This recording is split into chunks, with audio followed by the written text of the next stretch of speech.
Covid പ്രതിസന്ധിയിൽ നിലച്ച printing പ്രസ്സുകൾ നീണ്ട ഇടവേളയ്ക്ക് ശേഷം യന്ത്രങ്ങൾ പ്രവർത്തിച്ചു തുടങ്ങി. തെരഞ്ഞെടുപ്പ് അടുത്തതോടെ സ്ഥാനാർത്ഥികളുടെ വർണ്ണ പോസ്റ്ററുകളും നോട്ടീസുമൊക്കെയായി സജീവമാകുകയാണ് പ്രിന്റിംഗ് മേഖല.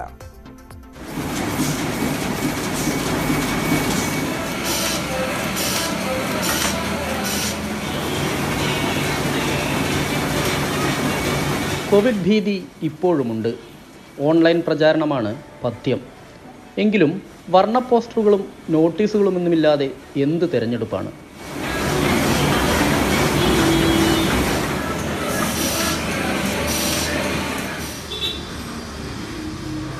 സ്ഥാനാർത്ഥിയുടെ ചിരിക്കുന്ന പടം തന്നെ വേണം. ചിഹ്നവും വോട്ടഭ്യർത്ഥനയും ചേർക്കണം. വിലയേറിയ വോട്ടു നൽകാൻ എന്ന പ്രത്യേക അഭ്യർത്ഥനയും വേണം. എല്ലാം ചേർത്ത് മനോഹരമാക്കി വേണം ഡിസൈൻ ചെയ്യാൻ. അതുകഴിഞ്ഞ് പ്ലേറ്റാക്കി മെഷീനിലേക്ക് കയറ്റണം.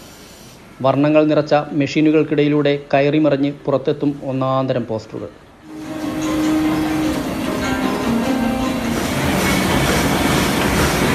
പ്രിന്റിംഗ് മേഖലയ്ക്ക് ജീവൻ വയ്ക്കുമ്പോൾ കുറേ മനുഷ്യരുടെ പ്രതിസന്ധിക്കും വിരാമമാവുകയാണിവിടെ. ഇലക്ഷൻ പ്രഖ്യാപിച്ചതിന് ശേഷം പ്രിന്റിംഗ് മേഖല ഒരു ഉണർവ് വന്നിട്ടുണ്ട്. ഇലക്ഷൻ്റെ മുമ്പേ വളരെ പരിതാപകരമായിരുന്നു ഞങ്ങളെ ഈ പ്രിന്റിംഗ് മേഖലയുടെ അവസ്ഥ. എല്ലാ പ്രിന്റിംഗ് ഇൻഡസ്ട്രിയും ഒരു ക്ലോസ്ഡ് പോലെയായിരുന്നു. കളർഫുള്ളായിട്ടുള്ള പ്രിന്റിംഗ് വർക്കുകളാണ് ഞങ്ങൾ ചെയ്തു കൊടുക്കുന്നത്. വാൾ പോസ്റ്റർ, ലോങ് പോസ്റ്റർ തുടങ്ങിയവ ആവശ്യക്കാർക്ക് വേണ്ട പോലെ അച്ചടിച്ചു നൽകും. നോട്ടീസുകൾ, അഭ്യർത്ഥന കത്ത്, ക്ഷണക്കത്ത് തുടങ്ങിയവയ്ക്കും ആവശ്യക്കാരുണ്ട്. ഒരു കൂട്ടർ ഭരണനേട്ടം അച്ചടിക്കുമ്പോൾ മറുപക്ഷം കുറ്റപത്രം അച്ചടിക്കും. ഇരുപക്ഷത്തിനും വാഗ്ദാനങ്ങൾ കോരി നിറച്ച് പ്രകടന പത്രികകളും വേണം. അങ്ങനെ ശനിദശ നീങ്ങിയ പ്രിന്റിംഗ് മേഖലയ്ക്ക് ഇപ്പോൾ വസന്തകാലമാണ്. S Vinesh Kumar, news 18, Kozhikode. സ്ഥാനാർത്ഥികളുടെ ചിരിക്കുന്ന സുന്ദരമായ ചിത്രങ്ങളില്ലാതെ എന്ത് തെരഞ്ഞെടുപ്പ്? തെരഞ്ഞെടുപ്പ് കാലത്ത് എതിരാളികളെയും സുന്ദരമാക്കാനുള്ള ദൗത്യം നിർവഹിക്കുകയാണ് കോട്ടയം ബ്ലോക്ക് പഞ്ചായത്തിലെ ഇടത് സ്ഥാനാർത്ഥി ജലജ. വടവാതൂരിൽ ജലജയുടെ ഭർത്താവിൻ്റെ ഉടമസ്ഥയിലുള്ള സ്റ്റുഡിയോയിലേക്ക് മുന്നണി ഭേദമന്യേ സ്ഥാനാർത്ഥികളുടെ ഒഴുക്കാണ്.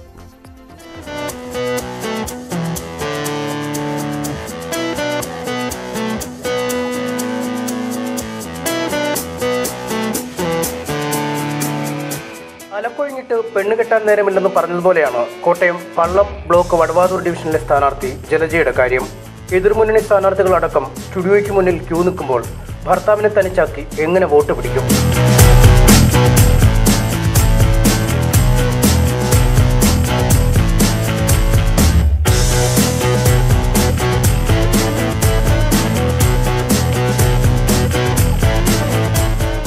പതിറ്റാണ്ടിലേറെയായി വീഡിയോഗ്രാഫി രംഗത്തുള്ള സന്തോഷ് 12 വർഷത്തിന് മുമ്പാണ് വടവാതൂരിൽ വിസ്മയ സ്റ്റുഡിയോ തുടങ്ങിയത്. ആദ്യ തെരഞ്ഞെടുപ്പിൽ തന്നെ സന്തോഷിന്റെ ഫോട്ടോകൾ ഹിറ്റായതോടെ സ്റ്റുഡിയോയിലേക്ക് സ്ഥാനാർത്ഥികളുടെ ഒഴുക്ക് ആരംഭിച്ചു. കോട്ടയത്തിനൊപ്പം എറണാകുളം, ഇടുക്കി, പത്തനംതിട്ട ജില്ലകളിൽ നിന്നും സ്ഥാനാർത്ഥികൾ ഫോട്ടോ എടുക്കാൻ വടവാതൂരിലെത്തും. നമ്മുടെ രാഷ്ട്രീയ ഭേദമന്യേ എല്ലാ രാഷ്ട്രീയ പാർട്ടികളും വളരെ സഹകരണത്തോടുകൂടി ചിത്രങ്ങൾ എടുക്കാൻ വേണ്ടി നമ്മളെ സമീപിക്കുകയും നമ്മൾ വളരെ ഭംഗിയായ രീതിയിൽ എടുത്തു കൊടുക്കാറുമുണ്ട്. അതിലവരും സന്തോഷവാന്മാരാണ്. നല്ല അഭിനന്ദനങ്ങൾ നമുക്ക് ആ രംഗത്ത് ലഭിക്കാറുണ്ട്. ഒരു രാഷ്ട്രീയം നോക്കാതെ ഈ കാര്യത്തിൽ ഏത് രാഷ്ട്രീയം, ഇപ്പോൾ എൻ്റെ വൈഫിൻ്റെ എതിരാളിയുടെ ചിത്രം ഏറ്റവും കൂടുതൽ സമയം എടുത്തത് അവരുടെ പടം എന്നത് വലിയ ഹാപ്പിയായിട്ട് പോയി. രാവിലെ തന്നെ സ്റ്റുഡിയോയിലെത്തുന്ന ജലജയും ഫോട്ടോ എടുക്കാനും എഡിറ്റ് ചെയ്യാനും ഒക്കെ കൂടും. സന്തോഷിൻ്റെ ജീവിത പങ്കാളിയായപ്പോൾ ജലജ ആദ്യം പഠിച്ചത് ഫോട്ടോഗ്രാഫിയാണ്. ഫോട്ടോ എടുക്കാനും രൂപകൽപ്പന നടത്താനും ഭർത്താവിനെ പോലെ തന്നെ ജലജയും വിദഗ്ധയാണ്. 2010 ജലജ മത്സരിച്ചു. അന്ന് പടങ്ങൾ ഹിറ്റായെങ്കിലും തെരഞ്ഞെടുപ്പിൽ തോറ്റു. ഏത് സ്ഥാനാർത്ഥിയാണെന്ന് പറഞ്ഞാലും എനിക്ക് എന്നെ സംബന്ധിച്ച പടം, ചേട്ടനെടുക്കുന്ന പടം നല്ലതായിരിക്കണം. അപ്പോൾ അതിൻ്റെ വേറെയുള്ള മറ്റുള്ള കാര്യങ്ങളെല്ലാം ഞാനും ചെയ്ത ആ പടം ഒന്നുകൂടി ഭംഗിയാക്കി കൊടുക്കും. കല്യാണം കഴിച്ചുകൊണ്ട് വന്നു കഴിഞ്ഞപ്പോൾ തന്നെ ഫോട്ടോ എടുക്കാൻ പഠിപ്പിച്ചതാണ്. എന്നാലും ഞാൻ പറഞ്ഞു, എന്തിനാണ് ഞാൻ ഫോട്ടോ എടുക്കാൻ പഠിക്കുന്നത്? എന്നാലും പറഞ്ഞ് ഏതെങ്കിലും ഒരു സമയം നമുക്ക് ഉപകാരം വരും, നീ പഠിച്ചിരുന്നോളാം പറഞ്ഞു. അങ്ങനെ പഠിപ്പിച്ച് അതുകൊണ്ട് സ്റ്റുഡിയോ തുടങ്ങിയപ്പോഴും എനിക്ക് ചേട്ടനോട് ഇല്ല പോലും എടുക്കാൻ എനിക്ക് ബുദ്ധിമുട്ടൊന്നുമില്ല, ഞാൻ എടുക്കും. 500-ലധികം സ്ഥാനാർത്ഥികളാണ് ഇതിനകം ഇവിടെ ചിത്രങ്ങൾ എടുത്തു കഴിഞ്ഞത്. സ്ഥാനാർത്ഥികളുടെ വരവ് കൂടിയതിനാൽ ഇപ്പോൾ സമയക്രമം നിശ്ചയിച്ചാണ് ഫോട്ടോ എടുപ്പ്.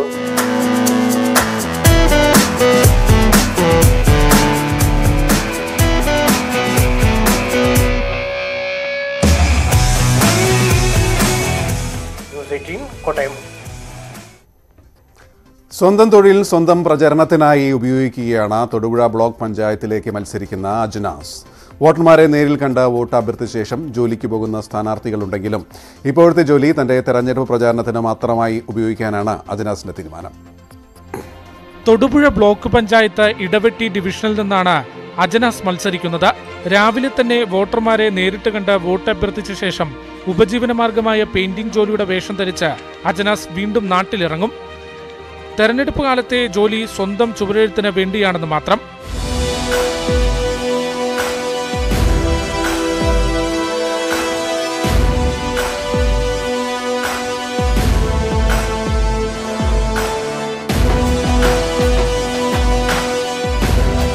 CPI ടിക്കറ്റിലാണ് അജനാസ് ജനവിധി തേടുന്നത്. നിലവിൽ ഇടവെട്ടി ഗ്രാമപഞ്ചായത്ത് അംഗവുമാണ് അജനാസ്. ഞാൻ രാവിലെ വീട്ടിൽ നിന്നിറങ്ങും. രാവിലെ വീട്ടിൽ നിന്നിറങ്ങിയാൽ ഇങ്ങനെയുള്ള മതിലുകളൊക്കെ വന്ന് ഒരു 8 മണി വരെയൊക്കെ അവിടെ എഴുതും വരയ്ക്കുകയൊക്കെ ചെയ്യും. മതിലുകളൊക്കെ വൈറ്റ് സിമെൻ്റൊക്കെ അടിച്ചിടും. അതിനുശേഷം ഞാൻ വീട്ടിൽ ചെന്ന് കുളിയൊക്കെ കഴിഞ്ഞിട്ടാണ് വീട് കയറാൻ പോകുന്നത്. അത് രാത്രി 8 മണി വരെയൊക്കെ തുടരും. എന്നിട്ട് 8 മണിക്ക് ശേഷം രാത്രിയിൽ വന്നിട്ട് വീണ്ടും എഴുതും. അങ്ങനെയാണ് ഇതിന് സമയം കണ്ടെത്തുന്നത്. തെരഞ്ഞെടുപ്പ് കാലത്തെ അജനാസിന്റെ ദിനചര്യ ഇങ്ങനെ: രാവിലെ 8 മണിവരെ വാർഡിലിറങ്ങി ചുവരുകൾ വെള്ളയടിച്ച് ബുക്ക് ചെയ്യും. ശേഷം വസ്ത്രങ്ങൾ മാറി വോട്ട് തേടി ഇറങ്ങും. രാത്രി 8-ന് ശേഷം വെള്ളയടിച്ച ചുവരുകളിൽ പേരും ചിഹ്നവുമെല്ലാം വരച്ച് പ്രചാരണം കൊഴുപ്പിക്കും. എതിർ സ്ഥാനാർത്ഥി ചുവരെഴുതാൻ ഏൽപ്പിച്ചാൽ എന്ത് ചെയ്യുമെന്ന ചോദ്യത്തിന്റെ മറുപടി ഇങ്ങനെ: എതിർ സ്ഥാനാർത്ഥി ചുവരെഴുത്തിന് ഏൽപ്പിച്ചാൽ സന്തോഷത്തോടു കൂടി ഏറ്റെടുക്കും. ഞാൻ ഒരു പെയിൻറ്റിംഗ് തൊഴിലാളിയാണ്. മെമ്പറായിരുന്ന സമയത്തും എൻ്റെ ഉപജീവനമാർഗം ഈ പെയിൻറ്റിങ് തന്നെയാണ്. അപ്പോൾ ഞാൻ ചെയ്യുന്ന തൊഴിൽ അത് ആരെ ഏൽപ്പിച്ചാലും ചെയ്യാൻ ഞാൻ തയ്യാറാണ്. തനിയെ ചുവരുകൾ എഴുതുമ്പോൾ വോട്ടർമാർ കൂടുതൽ ശ്രദ്ധിക്കുമെന്നാണ് അജനാസിന്റെ പക്ഷം. പഞ്ചായത്ത് അംഗമെന്ന രീതിയിലെ പ്രവർത്തനം തനിക്ക് ഇത്തവണ തെരഞ്ഞെടുപ്പിൽ ഗുണം ചെയ്യുമെന്നും അജനാസ് കരുതുന്നു. ന്യൂസ് 18 തൊടുപുഴ. തെരഞ്ഞെടുപ്പ് കാലം ചിത്രകാരന്മാർക്ക് ചാകരക്കാലമാണ്. ചുമരുകളിൽ സ്ഥാനാർത്ഥികളുടെ പേരും ചിഹ്നവും വരയ്ക്കാൻ ഇവർ തന്നെ വേണം. എന്നാൽ മലപ്പുറം ഒതുക്കുങ്ങൽ പഞ്ചായത്ത് ആട്ടീരി വാർഡിലെ ചിത്രകാരൻ അല്പം വ്യത്യസ്തനാണ്. കാരണം വാർഡിലെ ഇടമുന്നണി സ്ഥാനാർത്ഥി തന്നെയാണ് ഇവിടുത്തെ ചുമരെഴുത്തുകാരനും.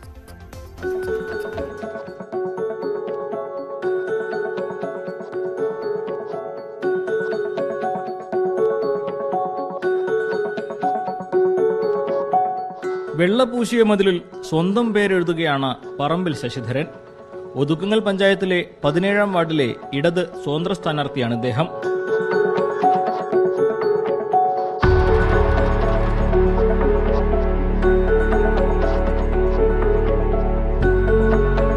കോട്ടയ്ക്കലിലെ അറിയപ്പെടുന്ന ചിത്രകാരനായ ശശിധരൻ അപ്രതീക്ഷിതമായാണ് സ്ഥാനാർത്ഥിയായത്. മുൻപ് ഒരുപാട് സ്ഥാനാർത്ഥികളുടെ പേര് മതിലുകളിൽ എഴുതിയിട്ടുണ്ടെങ്കിലും സ്വന്തം പേര് എഴുതേണ്ടി വരുമെന്ന് സ്വപ്നത്തിൽ പോലും ഇദ്ദേഹം ചിന്തിച്ചിട്ടില്ല. ആദ്യമായിട്ടുള്ള ഒരു അനുഭവമാണ് എനിക്ക്. ഞാനത് സാധാരണ ഇതിനു മുമ്പ് ചുമരെഴുത്തൊക്കെ എഴുതിയിരുന്നതാണ്. കഴിഞ്ഞ ഇലക്ഷനൊക്കെ എഴുതിയിരുന്നു. പക്ഷേ എൻ്റെ ഒരു ചുമരെഴുത്ത് എഴുതേണ്ടി വന്നതിന് എനിക്ക് ഒരു പുതിയ അനുഭവമാണ്. സന്തോഷമേ ഉള്ളൂ അതിൽ.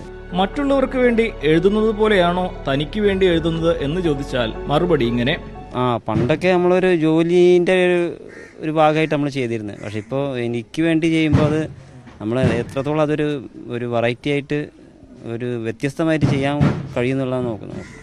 ശശിധരന്റെ ബന്ധുവായ നിഷാന്തും ഇതേ വാർഡിൽ മത്സരിക്കുന്നുണ്ട്. ശക്തമായ പോരാട്ടം നടത്തിയാലേ വാർഡ് പിടിച്ചെടുക്കാൻ പറ്റൂ. എന്തായാലും സ്ഥാനാർത്ഥി ചിത്രകാരനായതുകൊണ്ട് ചില ഗുണങ്ങളുണ്ട്. അത് ഇപ്പോൾ ഒരു ആർട്ടിസ്റ്റിന് ഇപ്പോൾ കൊടുക്കേണ്ട ഒരു വേജസ് അത് ഒരു ചിലവാകണില്ല, അത്രയാണ്. ഇപ്പം നമുക്ക് വേണ്ടിയാണ് ചെയ്യുന്നത്. അപ്പോൾ നമ്മളത് മാക്സിമം അത് നന്നാക്കി ചെയ്യാൻ ശ്രമിക്കും. അഖിലോട്ട് പറയൊപ്പം CV അനുമോദ്, ന്യൂസ് 18.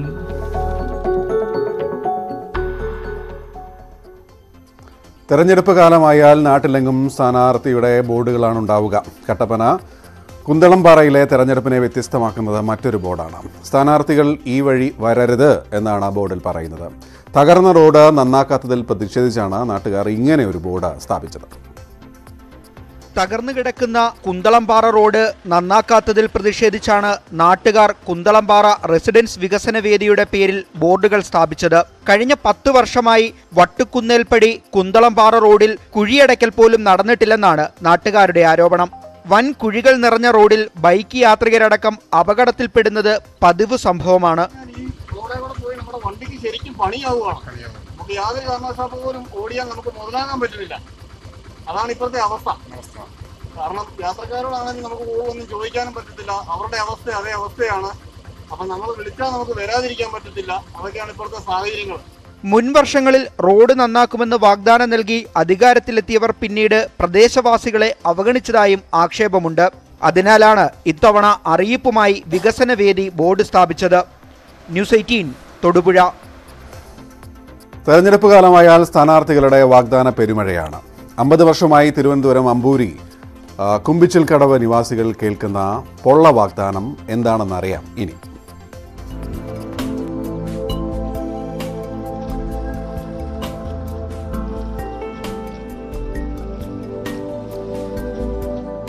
ഇത് അമ്പൂരി കുമ്പിച്ചൽ കടവ് പ്രദേശം. കഴിഞ്ഞ 50 വർഷമായി ഇതുവരെ പണി തുടങ്ങാത്ത പാലത്തിന്റെ പേരിലാണ് ഇത്തവണയും മുന്നണികളുടെ വോട്ടുപിടുത്തം.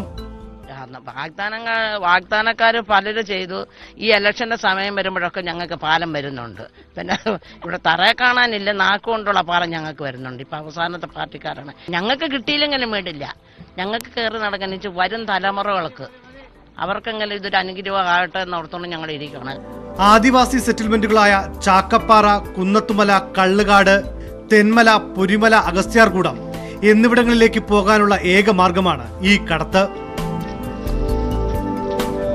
ഒരു MLA-യുടെയോ ഒരു MP-യുടെയോ ഒരു മന്ത്രിമാരുടെ ബന്ധുക്കൾ ആരെങ്കിലും ഉണ്ടായിരുന്നെങ്കിൽ ഈ ഗവൺമെൻറ്റിലെ ഏത് ഗവൺമെൻറ്റിലും ഈ ഏരിയ ഒന്ന് ശ്രദ്ധിക്കുമായിരുന്നു. കാരണം എന്ന് പറഞ്ഞാൽ അവരുടെ ബന്ധുക്കളൊന്നും ആരുമില്ല. അവരൊക്കെ കാറി വരുന്നു, പോകുന്നു, വീട്ടിൽ നിന്ന് ഇറങ്ങി പോകുന്നു. നമ്മളൊക്കെ ആണെങ്കിൽ ഇവിടെ ഉപ്പുമുളകും വാങ്ങിക്കാൻ പോലും നിവൃത്തിയില്ലാതെ, അക്കരെ കയറി പോകാൻ നിവൃത്തിയില്ലാതെ കഷ്ടപ്പെടുന്ന ഒരു കാലമാണ് ഇപ്പോഴും. ആദിവാസികൾ ഉൾപ്പെടെ 2000-ഓളം പേരാണ് ഇവിടങ്ങളിൽ കഴിയുന്നത്. പാലം പണി ഉടൻ ആരംഭിക്കുമെന്ന് പലതവണ പറഞ്ഞിട്ടുണ്ടെങ്കിലും ഒന്നും ഇതുവരെ നടന്നിട്ടില്ല.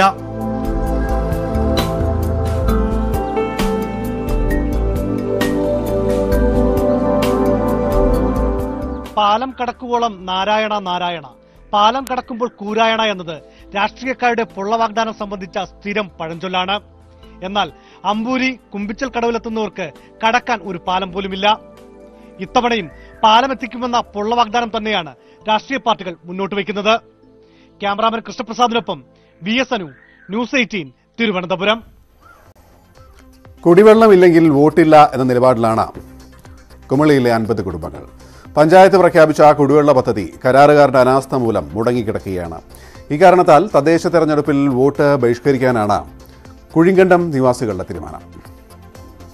സബ്സിഡി നിരക്കിൽ കുടിവെള്ളം വീട്ടുപടിക്കൽ ലഭ്യമാക്കുക എന്നതായിരുന്നു പദ്ധതിയുടെ ലക്ഷ്യം. പദ്ധതിക്കായി 15 ലക്ഷം രൂപയും വകയിരുത്തി. എന്നിട്ടും കുടിവെള്ളം കിട്ടാതെ വലയുകയാണ് കുഴിക്കണ്ടത്തെ 50 കുടുംബങ്ങൾ.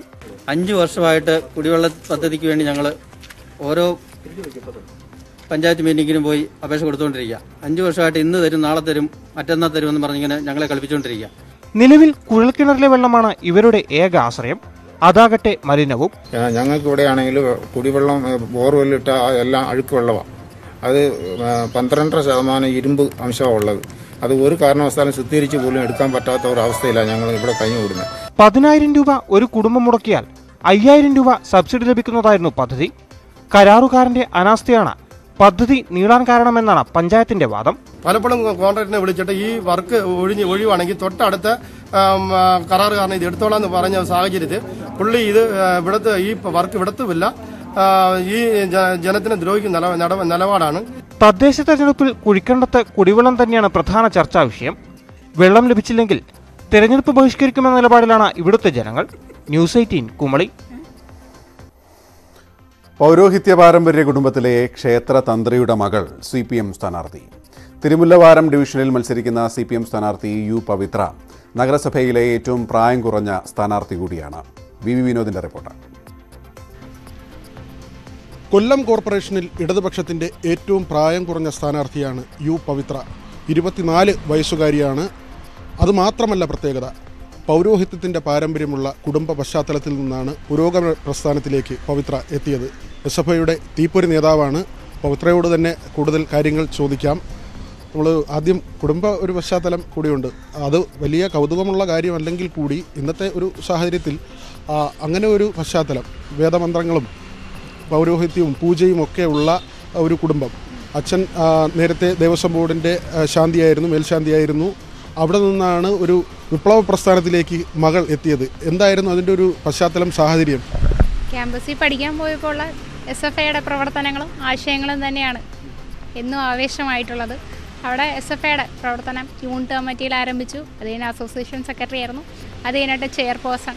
അതൊരു പ്രധാനപ്പെട്ട കാര്യമായിരുന്നു. കാരണം ഗവൺമെൻറ് കോളേജിലാണ് പഠിച്ചത്. അതുവരെ ആൺകുട്ടികളായിരുന്നു ചെയർമാൻ എന്നൊരു സ്ഥാനത്തേക്ക് വന്നിരുന്നത്. ആദ്യ ചെയർപേഴ്സൺ ആയിരുന്നു.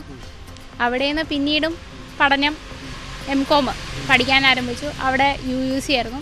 അവിടെ നിന്ന് കേരള യൂണിവേഴ്സിറ്റിയുടെ സെനറ്റ് മെമ്പറായി. SFIയുടെ സംസ്ഥാന കമ്മിറ്റി അംഗമാണ് നിലവിൽ. അത് കഴിഞ്ഞ് പഠനം ഇപ്പം പൂർത്തിയായി. ഈ സാഹചര്യത്തിൽ വീണ്ടും ഇപ്പം ഒരവസരം അത് പൊതുരാഷ്ട്രീയത്തിലേക്ക് കിട്ടിയേക്കാണ്. നമ്മൾ സ്വാഭാവികമായിട്ടും പ്രസ്ഥാനം യുക്തിചിന്തയ്ക്കാണ് കൂടുതൽ പ്രാധാന്യം നൽകുന്നത്. പക്ഷേ കുടുംബം നോക്കുമ്പോൾ പൂർണ്ണമായും വിശ്വാസത്തിൻ്റെ ഒരു വഴിയിൽ കൂടെ സഞ്ചരിച്ച പശ്ചാത്തലമാണുള്ളത്. അവിടെ ഒരു വൈരുദ്ധ്യമുണ്ടായി. ഈ പ്രസ്ഥാനത്തിലേക്ക് വരുമ്പോൾ ഏതെങ്കിലും തരത്തിലുള്ള ഒരു മാനസികമായ സംഘർഷമോ ആശയക്കുഴപ്പമോ അങ്ങനെ എന്തെങ്കിലും ഉണ്ടായിരുന്നു? വിശ്വാസം എന്ന് പറയുന്നത് കുടുംബത്തിൻ്റെ ഒരു വിശ്വാസമാണെങ്കിൽ അതിനെ നമ്മൾ തകർക്കാൻ പാടില്ല എന്നുള്ളൊരു വ്യക്തിപരമായ ആഗ്രഹമുള്ള കൂട്ടത്തിലാണ്. അവരുടെ വിശ്വാസം അവരത് തുടർന്നു കൊണ്ടുപോകും. നമ്മുടെ ആശയം അത് നമ്മുടേതാണ്. അത് രണ്ടും വൈരുദ്ധ്യമാവുന്ന ഒരു രീതിയിലൊരു പ്രവർത്തനത്തിലോട്ട് പോകേണ്ട ആവശ്യം വന്നിട്ടില്ല.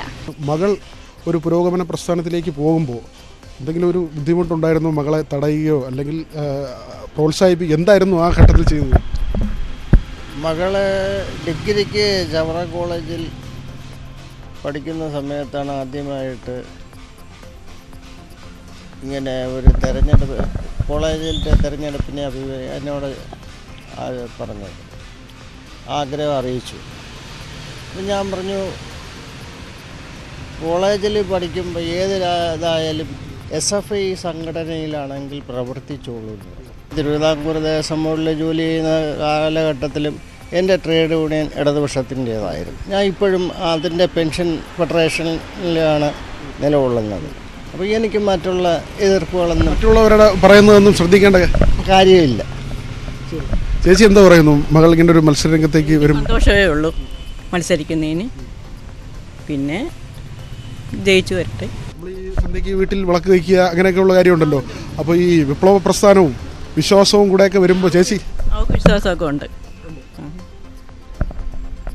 ഏതായിരുന്നാലും സ്ഥാനാർത്ഥി തികഞ്ഞ ആത്മവിശ്വാസത്തോടു കൂടിയാണ് വോട്ടർമാരെ സമീപിക്കുന്നത്. കാരണം ഒരു നാട്ടിലെ ചെറിയ പ്രശ്നങ്ങൾ അതുപോലും കൃത്യമായി മനസ്സിലാക്കിക്കൊണ്ട് ആ നാടിന് ആവശ്യമായ പ്രവർത്തനങ്ങൾ എന്തൊക്കെയാണ് അതിനെക്കുറിച്ചുള്ള കാഴ്ചപ്പാടോടുകൂടി തന്നെയാണ് വോട്ടർമാരെ സമീപിക്കുന്നത്. ഏതായിരുന്നാലും നമുക്ക് നല്ലൊരു വിജയം ആശംസിക്കാം. ഷിജു ചവറയ്ക്കൊപ്പം VV വിനോദ്, ന്യൂസ് 18 കൊല്ലം.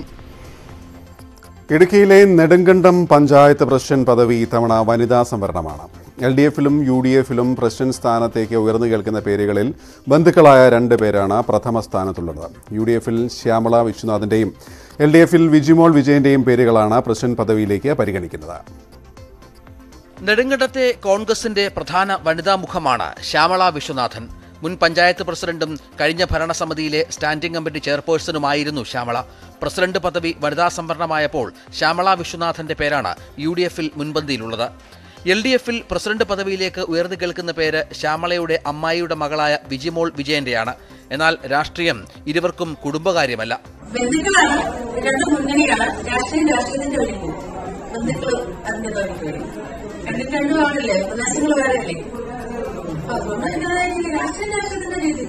ചേച്ചി ഇപ്പോൾ കോൺഗ്രസിന്റെ ആണ്, ഞാൻ CPIMന്റെ സ്ഥാനാർത്ഥിയാണ്. അതിന് സ്ഥാനാർത്ഥി അല്ലെങ്കിൽ കൂടി രാഷ്ട്രീയം പറയുമ്പോഴത്തേക്കിന് ഞങ്ങള് 2 തട്ടിലാണ്. എപ്പോഴും ബന്ധുത്വം എപ്പോഴും അവരുടെ കുടുംബത്ത് മാത്രമേ ഉള്ളൂ. പഞ്ചായത്തിനകത്തുമില്ല, പൊതുപ്രവർത്തന രംഗത്തുമില്ല. കോമ്പയാർ വാർഡിലാണ് ശ്യാമള വിശ്വനാഥൻ ഇത്തവണ മത്സരിക്കുന്നത്.